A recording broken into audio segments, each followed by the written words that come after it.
BNP নেতা ফজলুর রহমানের বিরুদ্ধে অপ্রত্যাশিত অসাধারণ ঘটনা ঘটে গেছে। ফজলুর রহমান কল্পনাও করেননি যে তিনি এই বেকায়দায় পড়বেন। পুরো বিএনপি তারেক রহমান বিরাট ধরা খাচ্ছেন। ফজলু পাগলাকে নিয়ে তারেক রহমান এখন চোখে মুখে অন্ধকার দেখছেন। তারেক রহমানের একটা পাকনামি মারাত্মকভাবে ধরা খেয়েছে, কঠিন ধরা খাচ্ছেন তারেক রহমান। আজিফ ফজলু পাগলা এবং তারেক রহমান দুইজনে একই দড়িতে ফাঁস দিচ্ছেন, দুইজনে একই সাথে মরছেন, দুইজনের রাজনীতি একই সাথে জয় বাংলা হয়ে যাচ্ছে।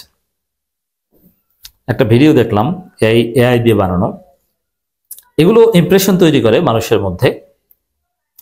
সেখানে তারেক রহমানকে বানানো হয়েছে জাতীয় ইমাম। বিএনপি তো তাকে জাতীয় ইমাম তারেক রহমান দামাত বারাকাতুহুম এইসব কথা বলে তারেক রহমানকে ট্রল যোগ্য বানিয়ে দিয়েছে বিএনপি। সেখানে বলছে আনা ইমামুকুম, আনা তারেক রহমান ইমামুকুম, আনা তারেক রহমান লন্ডনে ইমামুকুম, আমি তারেক রহমান আপনাদের ইমাম, জাতীয় ইমাম। জাতীয় শব্দটা যোগ করলে ভালো হতো। আব্দুর রহমান সুদাইসের ড্রেস আপ দেওয়া হয়েছে তাকে। আবার আনোয়ার টিভি রিপোর্ট করছে জাতীয় মসজিদ বাইতুল মোকাররমের খতিবের দায়িত্ব পেলেন তারেক রহমান লন্ডনে। এইরকম তারেক রহমানকে ডুবাচ্ছে বিএনপি। এখন তারেক রহমান নিজেই ডুবছেন। কি তারেক রহমান একটা পাকনামি করেছিলেন, এটা বিএনপির অনেকেই চায়নি। বিশেষ করে বিএনপির যারা 24-এর চেতনায় বিশ্বাস করে, যারা ভারতের আধিপত্যবাদের বিরুদ্ধে সোচ্চার, যারা আওয়ামী লীগকে দেখতে পারে না, তরুণ প্রজন্মের, তারা খুব ক্ষুব্ধ তারেক রহমানের এই সিদ্ধান্তে। যেমন ছাত্রদলের হামিম থেকে শুরু করে মায়ের বা ছাত্রদলের তরুণরা, এরা সবাই এই ফজলু পাগলাকে পাগলা বলে। এবং হামিমের সেই বক্তব্য আপনাদের নিঃসন্দেহে মনে আছে যে তিনি ছাত্রদলের নেতা স্পষ্ট বলেছিল টেলিভিশন টক শোতে, ওয়ান্স আওয়ামী লীগ অলওয়েজ আওয়ামী লীগ। মানে যে সরাসরি শেখ হাসিনার পক্ষে অবস্থান নেয়, শেখ মুজিবের পক্ষে দালালি করে, যে সরাসরি আওয়ামী লীগের পক্ষে দালালি করে, যার পাস্ট সরাসরি ছাত্রলীগ আওয়ামী লীগ, যে 24-এর বিরুদ্ধে অবস্থান নেয়, বিপ্লবের বিরুদ্ধে বলে, বিএনপি শাস্তির মুখোমুখি হয়, তাকে আবার তারেক রহমান নমিনেশন দেয়। এটা ছিল তারেক রহমানের পাকনামি। এই পাকনামিটা এবার জায়গা মতো ধরা খেয়েছে। একদিকে তারেক রহমানকে ছাড়াই বাংলাদেশের ট্রেন ছেড়ে দিয়েছে, গণভোট অধ্যাদেশ গেজেট হয়ে গেছে, নির্বাচনের তফসিল হবে, তারেক রহমান আসার খবর নাই।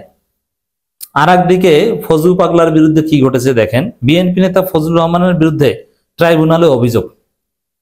কেমন লাগে? তারেক রহমান যাকে নমিনেশন দেয়, তারেক রহমান যাকে বস মানে, এবং ফজলু পাগলাই তো বলেছেন তারেক রহমান নাকি ভয় পায় ফজলু পাগলাকে। আবার এই ফজলু পাগলা, এই পাগলের বাচ্চা পাগল, ইতরের বাচ্চা ইতর, গাধার বাচ্চা গাধা, জনগণ ধরে জুতা পিটা করেছে মনে নাই? এই গাধা, এই গর্ধব এই ঘোষণা দেয় যে এই ফজলু পাগলা 5 বছর বেঁচে থাকলে যারা পাগলা বলে তাদের খবর আছে, তুমি বাল ছেড়বা। তোমার মতো পাগল ছাগল ঢাকার রাস্তায় ওপেন ঘুরুক, মানুষ জুতা দিয়ে পিটাবে। এই ফজলু পাগলার বিরুদ্ধে ট্রাইব্যুনালে অভিযোগ দায়ের করা হয়েছে। কেমন লাগে? সাবেক ছাত্রলীগের সেক্রেটারি, সাবেক ছাত্রলীগের সভাপতি, আওয়ামী লীগ নেতা, এবং জীবনে যতবার নির্বাচন করেছে পরাজিত হয়েছে, 4000 ভোট পায়, জামানত বাজেয়াপ্ত হয়, এরকম একটা ইতর শ্রেণীর থার্ড ক্লাস একজন অশিক্ষিত টাইপের লোক, যার কথা বলতে গেলে মুখ থেকে স্যাপ সেটে, এরে নমিনেশন দেয় বিএনপি। আবার একই ট্রাইব্যুনালে এর বিরুদ্ধে মামলা, অভিযোগ দায়ের করা মানে কি? মামলা, আদালত অবমাননার অভিযোগ। তো বিষয়টা কেমন দাঁড়িয়েছে দেখেন। বিএনপির জন্য আমি খবরটা একটু বলি, তারপরে বুঝবেন যে তারেক রহমান এবং বিএনপি এই ফজলু পাগলাকে নিয়ে একসাথে যে গলায় ধরে দিতে যাচ্ছে আপনি বুঝবেন। বিএনপি চেয়ারপারসন উপদেষ্টা কাউন্সিলের সদস্য ও সুপ্রিম কোর্টের আইনজীবী। কিসের আইনজীবী? এর সাবমিশন করতে গেলে, হিয়ারিং করতে গেলে মানে অবস্থাটা কেমন হয় একটু আমার জানার খুব আগ্রহ, যে কিসের সাবমিশন করে, সাবমিশনটা কেমন। কোর্টের আইনজীবী ফজলুর রহমানের বিরুদ্ধে আন্তর্জাতিক অপরাধ ট্রাইব্যুনালে আদালত অবমাননার কন্টেম্পট অফ কোর্ট অভিযোগ করেছে প্রসিকিউশন। বুধবার দুপুরে আন্তর্জাতিক অপরাধ ট্রাইব্যুনাল রেজিস্ট্রার বরাবর এই অভিযোগ করা হয়। প্রসিকিউটর গাজী এম.এইচ. তামিম বিষয়টি নিশ্চিত করেছেন।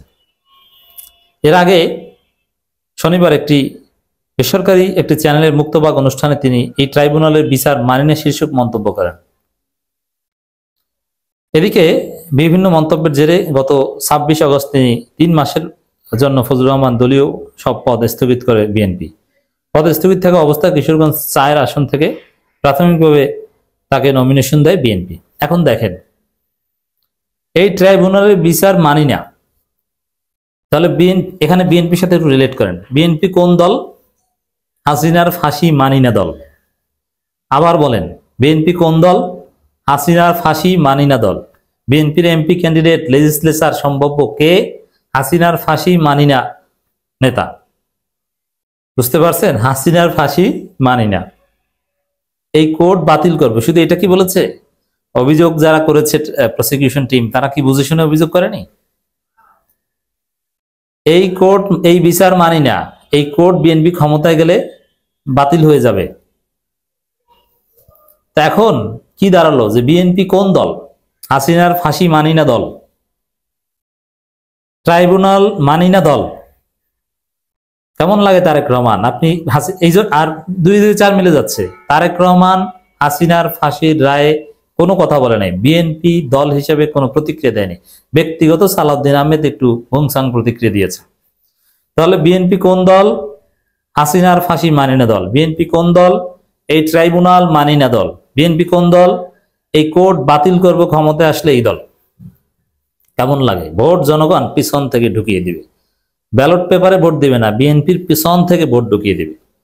আওয়ামী লীগের দালালি করবেন, ভারতের দালালি করবেন, হাসিনার পক্ষে বলবেন, গণহত্যাকারীর পক্ষে অবস্থান নেবেন, আবার জনগণের কাছে ভোট চাইবেন। ফাজলামি মারাইতে আইছেন বাংলাদেশে। এই ফজবগলার কারণে আজকে বিএনপি লজ্জিত। বিএনপির স্থায়ী কমিটির 2 জন সদস্য আমার খুব ক্লোজ, ভাইস চেয়ারম্যান, উপদেষ্টা, এরকম অনেকের সাথে ঘনিষ্ঠ চা খাই। বিএনপির লোকজন লজ্জিত, যার মিনিমাম এথিক্স আছে, যিনি জিয়াউর রহমানকে, খালেদা জিয়াকে মিনিমাম ভালোবাসেন। তারেক রহমান এই পাকনামিতে তিনি বিতর্ক। আমরা জানি ছাত্র দলের সাবেক বর্তমান অনেক নেতাদের সাথে আমাদের খুব ঘনিষ্ঠ বন্ধুত্ব। ফজলুবাগলাকে নিয়ে তারা লজ্জিত যে আমাদের মান সম্মান সব ধুলায় মিশাচ্ছে। কিন্তু তারেক রহমান চিন্তা করেছিল জামাতের বিরুদ্ধে বলার জন্য এরকম একজন দরকার আছে, কিন্তু আপনার টোটাল দলকে যে ডুবাচ্ছে এটা আপনি দেখেন না। তো এই ধরনের পাকনামির রাজনীতি। তারেক রহমান একজন ব্যর্থ নেতা, জীবনে কোনো সফলতার এক্সাম্পল নাই তারেক রহমানের। আবার এই নমিনেশন দেয় ফজলুবাগলাকে। তারেক রহমান স্মার্ট নেতা হলে ফজলুবাগলাকে লাইট থেকে বের করে দিত বিএনপি থেকে। এখন ট্রাইব্যুনালে কিন্তু একটা আইন আছে, সেটা হচ্ছে কেউ যদি কারো বিরুদ্ধে, ট্রাইব্যুনালে যদি কারো বিরুদ্ধে অভিযোগ দায়ের করা হয়, চার্জশিট দাখিল করা হয়, তাহলে কিন্তু তিনি নির্বাচনও করতে পারবেন না এবং তার চাকরিও থাকবে না। এখন অনেকে বলছেন যে ফজলুর রহমান তো নির্বাচন করা শেষ। না, ফজলুর রহমান নির্বাচন করা শেষ না, কারণ ওটা হচ্ছে মানবতা বিরোধী অপরাধের অভিযোগে চার্জশিট দেওয়া হয়। আর এখানে মানবতা বিরোধী অভিযোগ দায়ের করা হয়নি, কোর্ট অফ কন্টেম্পট। এখন আদালত অবমাননা, আদালত অবমাননার শাস্তি হয়তো বা এসে সরি বলে যাবে, ক্ষমা চেয়ে যাবে, মাপ চেয়ে যাবে, এই তো হবে হয়তো বা এইটা। কিন্তু বিএনপি যে পলিটিক্যালি হাসিনার পক্ষের দল হিসেবে প্রতিষ্ঠিত হলো, হাসিনার ফাঁসি মানি না দল হিসেবে, বাংলাদেশ জাতীয়তাবাদী হাসিনার ফাঁসি মানি না দল বিএনপি, এই ভুলের এই ক্ষতির মাসুল বিএনপি দিতে পারবে না।